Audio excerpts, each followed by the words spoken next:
Praise the Lord. ஒரே ஒரு வசனத்தை கூட காண்பித்து கொடுப்பேன். மீகா 7வது அதிகாரம் 15வது வசனம். உன்னை அதிசயங்களை காண பண்ணுவேன்னு சொல்லி இன்னைக்கு ஆண்டவர் உங்களை பார்த்து சொல்றாருங்க. மகனே மகளே, நீங்க எதிர்பார்க்காத அதிசயமான காரியங்களை, மிகப்பெரிய காரியங்களை உங்க வாழ்க்கையில உங்களுக்காக அதிசயமா நான் செய்ய போறேன்னு சொல்லி இன்னைக்கு ஆண்டவர் உங்களை பார்த்துங்க சொல்றாரு.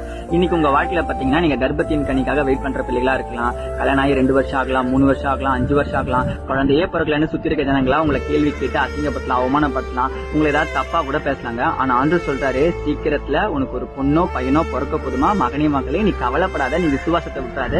யாரு என்ன சொன்னாலும் அதை காதுல வாங்காதமா. அண்ணாளுடைய ஜெபத்தை கேட்ட ஆண்டவர் உங்க ஜெபத்தையும் கேட்பாருங்க. யோபினுடைய வாழ்க்கையில எல்லாத்தையும் அவர் இழந்துட்டாரு, ஆனா முடிவுல பெற்றுக்கொண்டாரு. இன்னைக்கு நீங்க இழக்கப்பட்ட சூழ்நிலை இருக்கலாம், இல்ல பெற்றுக்கொள்ளாத நிலைமையில இருக்கலாம். ஆனா சீக்கிரத்துல அதிசயமான காரியங்கள் உங்க வாழ்க்கையில் நடக்க போகுது சொல்லி இன்னைக்கு ஆண்டவர் உங்களை பத்தி தான் சொல்றாரு. உங்க படிப்புல, உங்க வேலையில, உங்க தொழில, உங்களுடைய எதிர்கால வாழ்க்கையில எல்லாமே நல்லதே நடக்க போகுது. உன்னை அதிசயம் காண பண்ணுன்னு சொன்ன ஆண்டவர் நிச்சயமா காண பண்ணுவாரு. இதை நீங்க விசுவாசிக்கிறீங்கன்னா ஒரு ஆமேன் போட்டுக்கோங்க. இதே போல ஆட்கள் வசந்தி ஃபாலோ பண்ணிக்கோங்க. God bless you. ஆமென்.